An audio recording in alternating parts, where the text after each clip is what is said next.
Welcome to The Explainer. We're jumping right into a fascinating and, honestly, deeply critical concept developed by Dr. Faith O'Nia. He calls it the false economy of underpaid competence. Think of this as a cautionary tale about hiring. You know, the kind that plays out in boardrooms and HR departments literally every single day. If you've ever been involved in hiring, or maybe you're a leader looking back on your team's performance, well, this is going to fundamentally change how you view your payroll budget. We so often think we're being incredibly clever when we save a few dollars on a new hire, right? But as Dr. O'Nia points out, those upfront savings, they might just be the absolute most expensive mistake your organization can make. So let me ask you directly, especially those of you executives out there who are deeply worried about departmental budget efficiency. What actually happens when HR secures top talent significantly below the allocated budget? I mean, on paper, it looks like a massive win. Your spreadsheet is glowing green, your quarterly expenses are down, and you're practically planning your bonus. But what we're going to explore today is how this perceived financial victory is actually a disastrous, hidden expense. It's just a short-term illusion that absolutely destroys long-term value.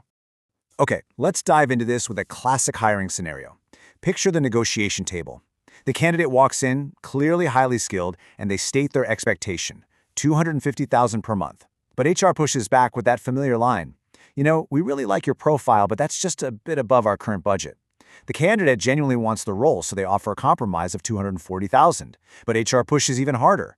They drive a really hard bargain and say, great, let's finalize at $220,000. The candidate agrees, but there's this quiet hesitation in the room. This aggressive negotiation tactic feels like a masterclass in cost saving, but really, it's planting a very, very dangerous seed. Let's look at the immediate math here from a manager's reflective viewpoint. The original budget for this role was $280,000. By closing the deal at $220,000, the department just saved $60,000 every single month.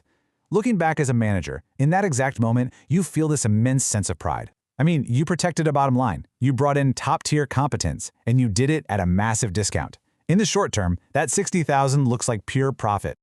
And of course, the whole organization pats itself on the back.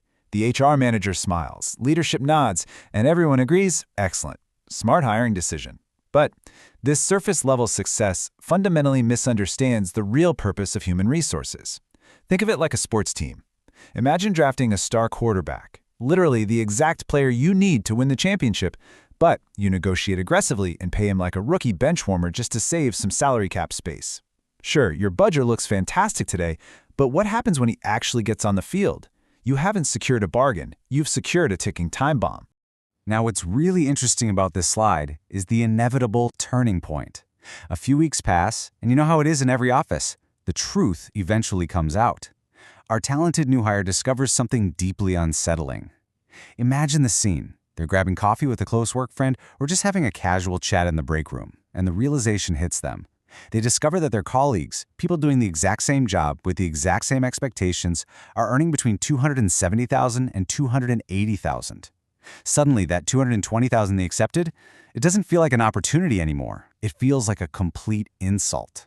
And right here is the core of Dr. O'Nia's insight. The emotional decline in this moment is profound. The disappointment the employee feels isn't just about the missing 50 or 60 grand, it's a massive breach of trust. It's the internal monologue of a talented professional realizing, wow, my competence was recognized in words during the interview, but it is completely undervalued in practice. When leadership makes an initial salary compromise like this, they instantly, and sometimes permanently, damage their future credibility with that employee. The entire foundation of workplace commitment is fairness, and that foundation has just been shattered. This triggers an exact, chronological downward spiral, because there is a direct, undeniable link between fair compensation and sustained employee performance. First, motivation fades. I mean, why give 110% when you're being paid 80% of what your peers make? Second, trust breaks down entirely. Third, performance inevitably declines. That top-tier competence you thought you hired, it goes totally dormant.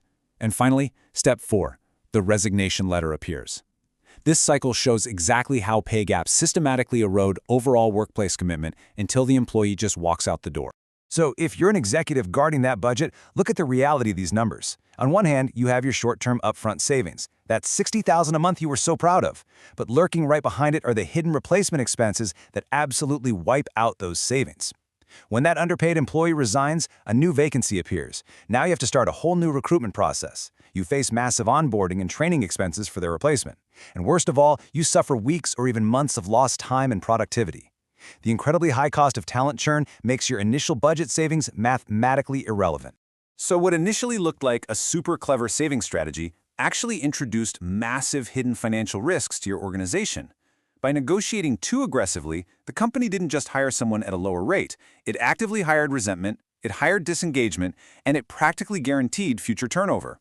Underpaid talent negatively impacts departmental efficiency over time because, let's face it, low morale is highly contagious. It slows down projects, it stifles innovation, and it can turn a really high-functioning team into a toxic environment. So the crucial point is that the primary work of HR is not merely to reduce payroll costs. HR is a strategic value guardian. Their true function is to hire competence, and this involves 3 concrete steps. First, accurately identify capable people. Second, attract them using fairness and alignment with market value rather than, aggressive bargaining. And third, place them in roles where their competence is genuinely respected so they can deliver long-term value. And this is a truth you can take to the bank. Talent does not stay where it feels tricked. Competence simply cannot thrive when it's undervalued. When an organization uses compensation merely as a tool for squeezing skilled people, it weakens itself from the inside out. You aren't being savvy. You're signaling to your best people that their expertise is just a line item to be minimized. It's salary transparency and fairness in negotiation that actually build long-term organizational culture and staff retention. Ultimately, people don't just bring technical skills to work, do they? They bring commitment, stability, good judgment, and long-term value. HR, and really leadership as a whole, preserves that value best when it pays what is due from day one. You literally cannot build a strong, reliable, and competent team on a foundation of unfair discounts. Paying fair market rates immediately is an absolute necessity to protect your organizational culture and ensure that the talent you fought so hard to hire actually stays and performs.